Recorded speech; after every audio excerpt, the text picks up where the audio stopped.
Hello and welcome back to the podcast. This is the Reversing Diabetes with DelaneMD podcast. This is episode number 182. I am your host, Dr. Delane Vaughn. If you are looking for strategies to live a naturally healthy life, you are in the right place. Today, I'm going to do a question and answer session. We're going to talk about what's up with the fasting blood sugars. We're going to talk about what does it mean when you have hypoglycemia.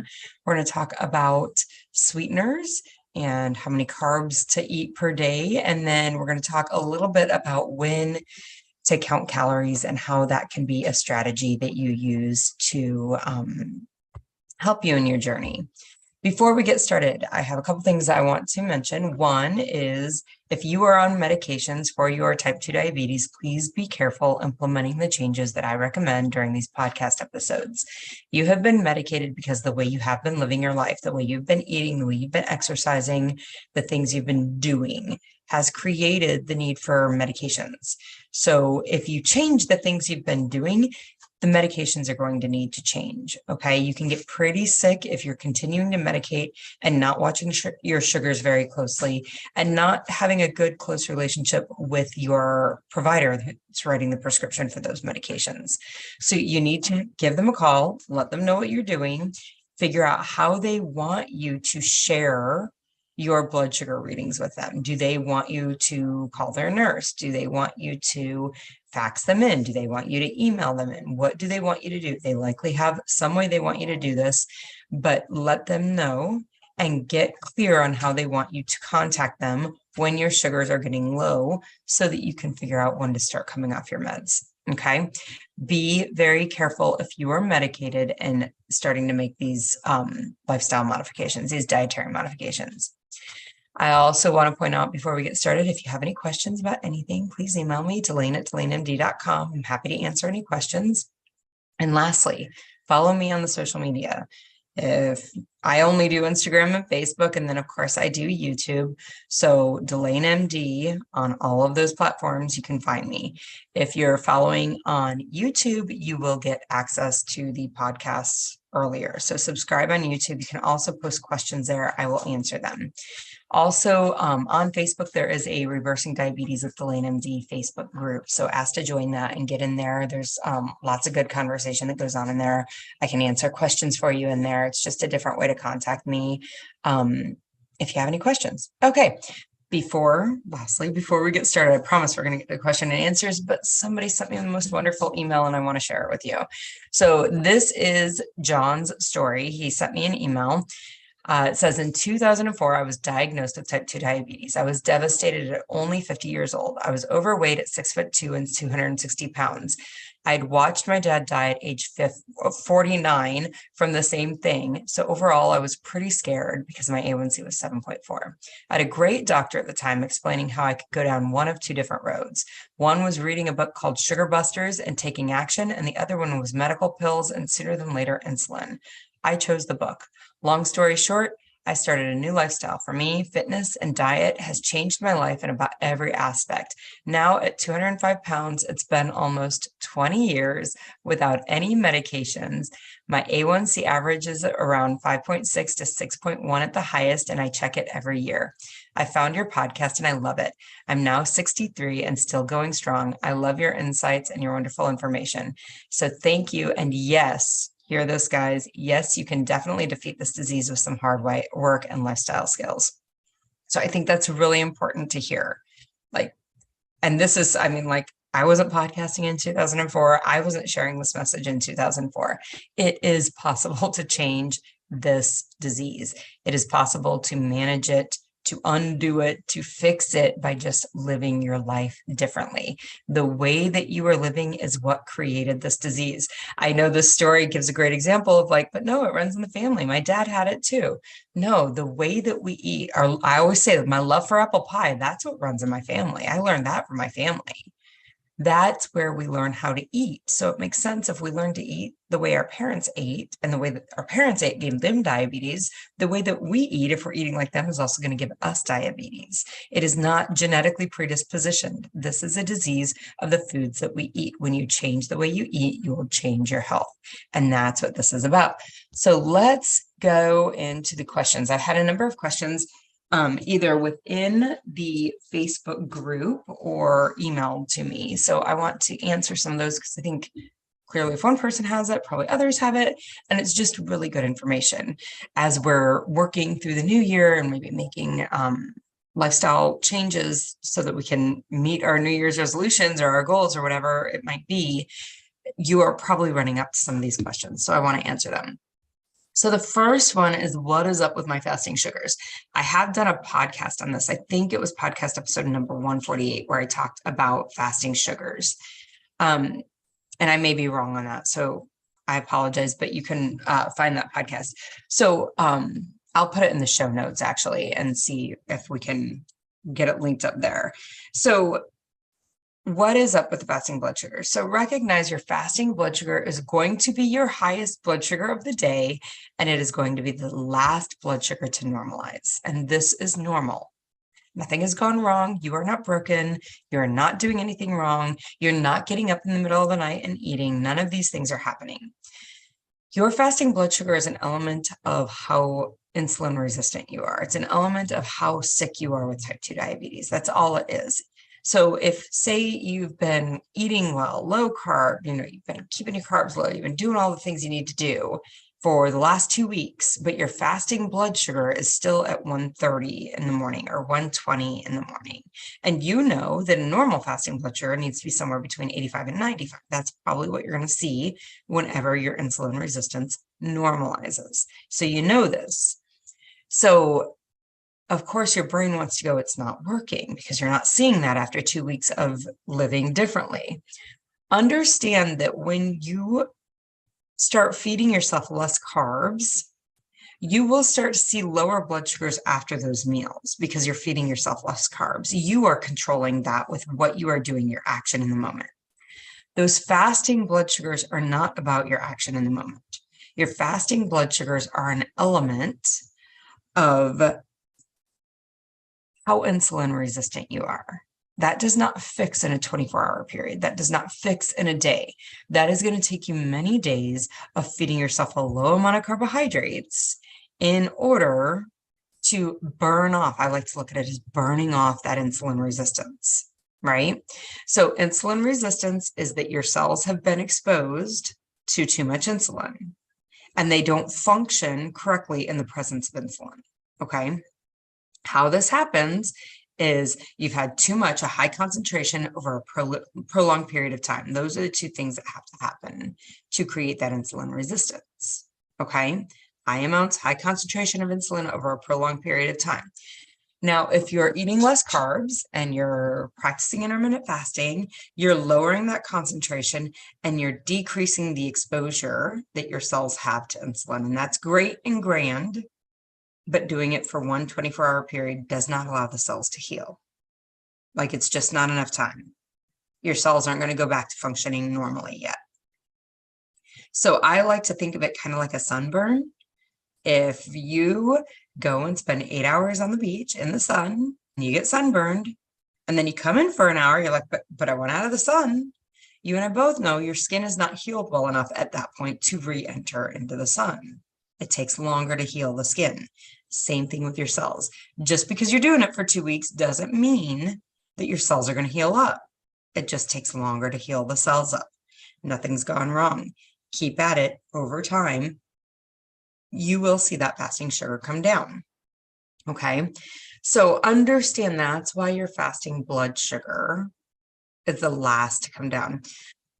When I talk about being an example or being like an indicator of how sick you are with type 2 diabetes or how insulin resistant you are, that fasting blood sugar is not driven by the food that you eat. Every morning, every human being has a surge of cortisol that gets released into their system.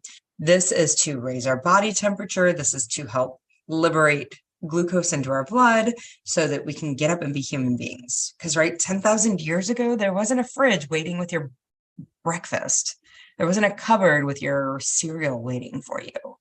There was no food guaranteed when you woke up as a human being 10,000 years ago. So our body had to have a way of releasing glucose to fuel our cells so that we could get up and be human beings, walk around, do the things we needed to do, go hunt and gather food, those sorts of things, okay? This cortisol release is that process. I call it the original refrigerator, right? It is the process that allows our body to release glucose so that we can get up and be human beings. That is not the only function of cortisol. So cortisol serves a number of functions in the human body. One of them is this morning effect, but the other one is a stress response. It is a stress response hormone, meaning when you get stressed, your body is going to produce this hormone cortisol. Why? Because 10,000 years ago, a stressor meant that something was probably trying to kill you, and you needed to fuel your cells to fight or flight, to either fight off the concerning, life-threatening situation, or to flight, to run from the life-threatening situation. You needed to release some cellular energy, glucose, in order to do that, okay? This is 10,000 years ago. So recognize stressors that we have happen today are not life-threatening usually. They're bills that are unexpected or more than we expected. They're, stressors, at work, a new assignment given to us that we weren't expecting that significantly adds to our workload. An argument with a loved one. These are the stressors that we experience as human beings now. So that's the psychological stressors. Then also understand physiologic stressors also will cause a cortisol release. What's a physiologic stressor? Going out and exercising. If you go out and exercise, this happened to me the other day. I went and did a hard run in the morning. I did speed work in the morning. So I was working, I was kicking it. And I came home and I checked my blood sugar, and this was still a fasting because I hadn't eaten, and my blood sugar was 122. That is not technically a normal, quote unquote, fasting blood sugar. But going and checking my blood sugar after a run is also not technically a fasting blood sugar. The sugar that you want to catch is that first sugar in the morning before you've had any chance to release more cortisol because of your exercise, right? The next day, I checked my blood sugar right after I got out of bed, 75. Okay, that I didn't eat anything. It's not like I ate anything before I went and ran or after I ran. That 122 the day after I ran was because I'd exercised. That's all it was. Okay. So do understand that there are physiologic stressors that will cause your body to produce glucose, this cortisol leading to the glucose response. The other of these physiologic stressors can be illnesses. You got COVID, you got a urinary tract infection, you've got pneumonia. Those acute illnesses will release more cortisol into your system, as will your chronic disease states will release insulin into your system. So what that means is when you wake up in the morning, you're going to get a cortisol release, but that cortisol release is going to be exaggerated because of your chronic disease state of type 2 diabetes. So you're getting kind of a double whammy there, okay? So you're going to have the cortisol release that releases glucose into your system because you're waking, but that cortisol release is going to be exaggerated due to the fact that you're chronically ill with type 2 diabetes and hypertension and dyslipidemia and all of these things, okay? In addition to that, so you're getting a higher cortisol release, which will release more sugar into your system. So you're already starting out higher. But in addition to that, your cells are still insulin resistant, which means your cells don't bring that glucose in effectively, and that number stays high longer. So you're having an exaggerated release of cortisol, which gives you an exaggerated glucose response, and then your cells are slow at bringing that down, so you're going to have that lingering around for longer, okay?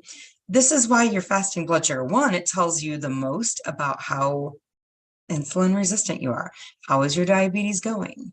It tells you the most about that, but it will always be the last one to come down and be normal, and it will always be your highest blood sugar of the day. Nothing's gone wrong. This is exactly how it's supposed to work. Over time, giving yourself less exposure, giving your cells less exposure to insulin, allowing them to heal up is the right answer for normalizing those blood sugars.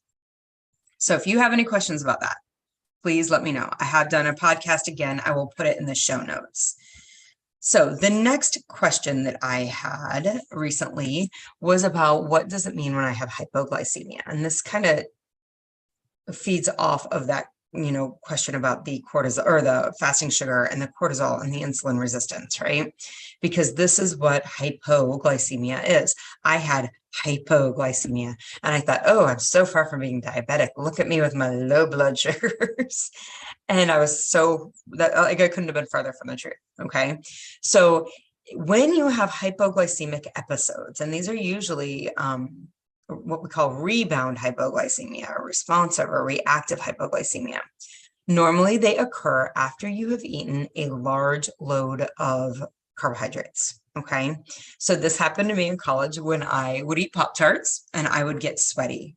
And I knew, like, I was a biology major, for God's sake. I was a science major. I ended up with a bachelor's in nursing. I knew enough science to know that the feeling that I was getting, the sweaty, jittery, irritability feeling, was the feeling that's associated with hypoglycemia, with low blood sugars. I knew that's what it was, but it didn't make sense to me because did I mention Pop-Tarts? Like, clearly I'd had plenty of sugar in the form of a Pop-Tart. So what was going on here? When you are insulin resistant, when your cells are insulin resistant, there is a unexpected, an unpredictable response to insulin. It's not that there's absolutely no response to insulin, it's that it's unpredictable.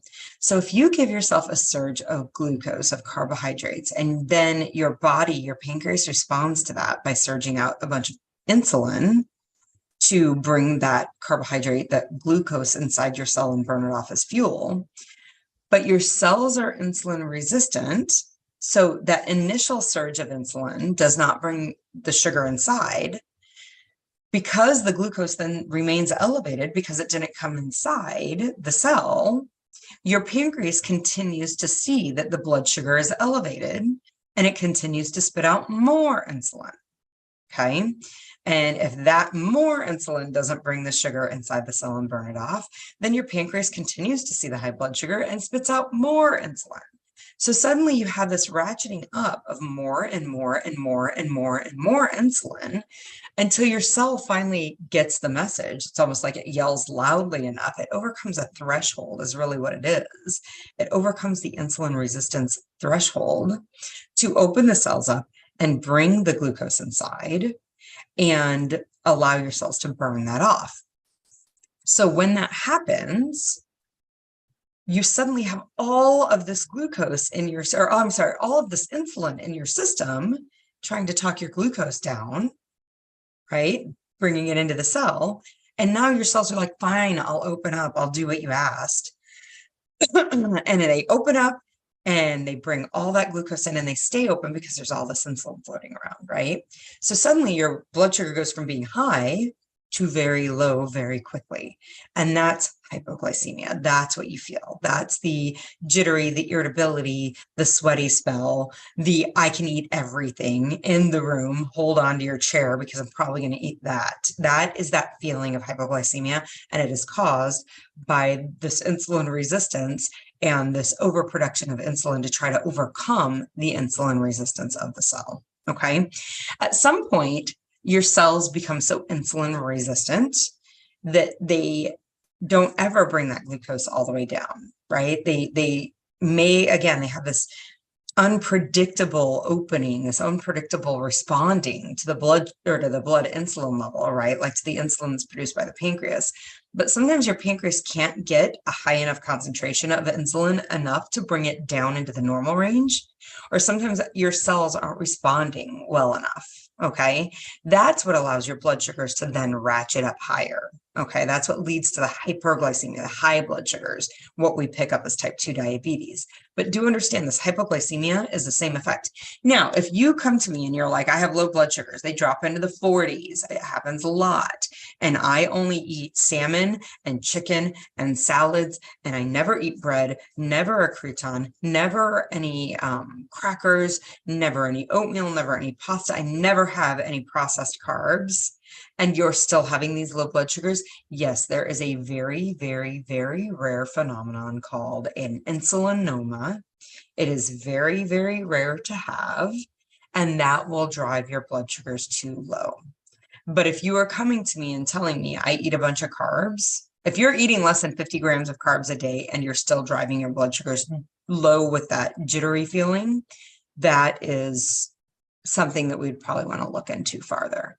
But if you're eating processed foods, you're eating, 300 grams of carbs a day, you're having a lot of artificial sweeteners, any of those things are going to impact your insulin production and leading then to insulin resistance and causing this rebound or this response of hypoglycemia. So I hope that was helpful. If you have any questions, let me know. So that leads us, of course, to sweeteners, right? Like, what about sweeteners? This is just a question I got just a few days ago. Can I do artificial sweeteners? So two things about artificial sweeteners that you need to think about before we talk about which artificial sweeteners are quote unquote okay. I don't know that I think any are quote unquote okay because of these two reasons. One, artificial sweeteners in some human beings will drive up your insulin response. It's a cephalopancreatic insulin response is what it's called. So you put something sweet in your mouth and that sweetness gets registered by your taste buds, goes to your brain. Your brain's like, ooh, that's sweet. And your brain says, and some human beings, their brains say, hey, that's sweet. The only time we've gotten sweetness in the past is when there's a huge carbohydrate load coming. We should prepare for carbohydrates, tell the pancreas to spit out some insulin.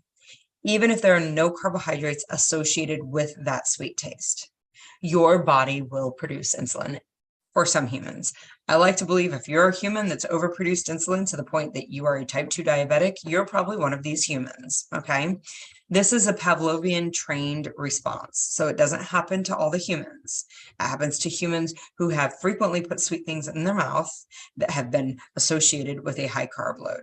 This is the human, these are the humans that this happens to, okay? So this is your sweeteners in your drinks. This is your sweeteners in your candies. This is your sweeteners in your protein powder drinks, those shakes, those smoothie powders, okay? So one, it drives up insulin. And of course, the fix for type 2 diabetes is to let your insulin lower so your cells can heal up from their insulin resistance and you can normalize your blood sugars, okay? So driving up insulin in any way, shape, or form is going to work against you for reversing your type 2 diabetes. The second thing that these sweeteners do is they typically drive the desire for more sweet stuff. So if you are sick and tired of your sweet cravings, cut these sweeteners out. This is what's driving those cravings for sweetness, okay? So there are many, many different sweeteners. Most of them are not great sweeteners. They are not only these two things as far as driving up insulin and driving up your sweetness craving, they are also chemicals and they're science experiments, and they typically are very damaging to the body. There's no natural place that you're going to find aspartame or however you say it, right? Like you're not going to find that in the natural world. It is a chemical that is designed by food manufacturers to create sweetness, create these cravings, and not give you calories because you believe calories are the problem, okay? And they know this about the diet mentality and just the way that it has been taught in our society. In addition to this being a chemical, it's also really damaging to the gut microbiome. I did a podcast not long ago on the gut microbiome. You can check it out, but these sweeteners damage and kill off that gut microbiome and make your gut they call it dysbiosis. They make your gut microbiome unhealthy. So avoiding them for those reasons is also important. If you find that your mind is like, but I really, really want the sweetness, recognize that's the addictive pathway of the sweetness. That's the addictive pathway of the sugars and the carbs that you've previously had. And that's why you're looking for it. Okay. You're looking to not do without the thing that's causing you to be sick. And that's the issue, right? Like, I'm just not willing to go without that thing. Yes, that's why we're sick with type 2 diabetes, is because we're not willing to go without it. Going without it is really the answer. Two sweeteners that tend to be better, quote unquote, they tend to drive less sweetness cravings. They tend to do less of this insulin response. They tend to be better on your gut microbiome. Monk fruit, if it's real monk fruit, there's a process of monk fruit and there's additives and alcohol and blah, blah, blah, blah. Avoid that stuff. Do real, true monk fruit extract, 100% pure monk fruit extract. And then the other one is stevia. Again, stevia made in the box that you get at the grocery store may not be what we're talking about. Doing real 100% stevia, not the chemically added and altered stuff that's made by some of the large food manufacturers. So watch it and be careful. There's also inulin. It's very hard to find. I have found it. I had to order it from Europe, but I have a little jar of it. Inulin's an interesting thing. It comes from, I've tried to do research on it. There's not a lot of literature out there about it. It comes from the chicory root, and it's basically the sap or the syrup of the chicory root. It is sweet. It is not horrible sweet, so it's not super sweet. The interesting thing about inulin is its carbohydrate to fiber ratio. So most of the time you're going to get like 1 gram of carb for X grams, multiple grams. I'm sorry, 1 gram of fiber per X grams, multiple grams of carbohydrate. So say you have 5 grams of carbohydrate, you're going to get 2, maybe 3 grams of fiber, of dietary fiber with that. So you have to invest a lot of carbohydrates into getting the daily recommended dose of fiber into your diet. Inulin is backwards. For 1 gram of carbohydrate in inulin, you get, I think, 6 grams of dietary fiber. I'm not sure what magic the chicory root has, but that's what's happening with it. So using it as a sweetener aggressively or robustly, 1, it's not that sweet. 2, you're going to get a lot of fiber in your diet that could cause a lot of GI upset. So those are the 3 sweeteners. Again, inulin's hard to find. The other one is stevia, true pure stevia, and then true monk fruit, pure monk fruit. Those are probably ones that are better, but do understand if you are trying to twist the world to make it to where you can have sweetness in your life, that is an addictive situation. Okay. Not right or wrong, but your brain is working the system, trying to manipulate and find the loophole so that it doesn't have to let go of the thing that's making it sick. Okay. So just understand that that's what's happening. All right. So, the next question I wanted to answer, how many carbs per day? Somebody emailed me and they asked how many carbs per day. And they said that their doctor had told them 40 with 3 meals a day and then 10 grams of carbs for 2 snacks a day. So I'm doing the math. I'm like, that's what, 140 grams of carbs in a day. I'm like, that sounds like an awful lot of carbs a day. It is still half of what the average American eats. The average American eats somewhere between 250 and 350 grams of carbs a day. It's no wonder we're all getting diabetic, right? So I recommend dropping, I don't know that dropping to 140 grams of carbs a day, and it's certainly, for the love of all that's holy, 3 meals and 2 snacks a day is too many exposures. It's too frequent of an exposure to insulin to help your cells heal up. Okay. So I think that that recommendation, and it is from the ADA, the American Diabetes Association, it is from the nutritionists and the dietitians. I understand that that's where it's coming from. I don't think it's good recommendation. I think that that's too high. I think it's too frequent to eat to allow your cells to heal up. So I make the recommendation to drop to 50 grams of carbs per day and do that for about 6 weeks and see where your fasting is. Yes, some human beings have to drop it lower, not very many. Yes, some human beings don't have to drop it that low. Again, not very many. 50 grams of carbs per day tends to be a good place to keep your carb count for that first 6 to 12 weeks while your cells heal up. There is a podcast, and again, I'll link all these podcasts in the show notes. There is a podcast where I talk about how to test yourself to see if your insulin resistance is still there. And it's an at-home thing you can do. Easy peasy. I'll link that show or that podcast in the show notes. But do understand that if you drop it to 50 grams of carbs per day and you do that for 6 weeks and you notice your fasting blood sugar is now 90 every day, it's been that way most days for the last 2 weeks, and your after meal blood sugars are all normal and life is going great, then at that 6-week mark, you can test yourself to see if you are still insulin resistant. So, and then from that place, from that testing, and yes, my insulin resistance seems to have been resolved, from that place, you can start ratcheting up to maybe 75 grams of carbs a day, maybe 100 grams of carbs per day. There will never be a place where 300 or 350 grams of carbs in the human being's diet every day is going to create a situation where you're not diabetic. I just don't see that being a reality. If it happens for you, fine. I don't see that being the typical biology of the typical human being. Okay. So, and even if you don't end up diabetic, remember you can be insulin resistant, and that insulin resistance shows up as polycystic ovarian syndrome. It shows up as low T. It shows up as heart disease. It shows up as non-alcoholic fatty liver disease. It shows up in dementia. All these different diseases are linked back to this insulin resistance. So even if you're not diabetic, it does not mean you're healthy because you're eating 350 grams of carbs a day. That is not aligned with our biology. Okay. So, that's how I recommend doing it. If at that 6 weeks you do that carb challenge test and you feel like like your blood sugar afterwards jumped up to 250 and stayed that way for a long time. I mean, even if it jumps to 250 or honestly anything above 180 is probably too high. And you probably need to continue and persist for another 4 to 6 weeks on that carbohydrate count of 50 grams or less a day. Okay. So I hope that answers that question.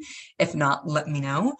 And lastly, what about calorie counting? What about counting calories? You all know that I recommend that you count your carbohydrates just so you have an understanding of how many carbs you can eat before your blood sugars go up. That's really important. But a lot of times people have the belief that we need to count calories, and there's nothing wrong with counting calories. I used to say this is worthless, and my position on this, along with the sweeteners, by the way, has kind of shifted a little bit over the years. If you are counting calories because it's a nice way for you to have volume control on how much food you're eating, I think that's fine. Okay. How many calories you need, that's where things can get sketchy and questionable. The question I had was, somebody had told me to eat 2,000 grams or 2,000 calories a day, but I know when I do that my carbohydrates are too high and my blood sugars go up. So if that's what you're finding, don't eat 2,000 calories a day. Drop it by 250, drop it to 1,500, however you want to do it.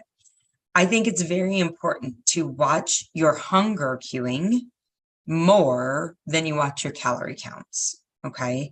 If your body is satisfied, then you've had enough energy. You don't need to keep consuming. Okay.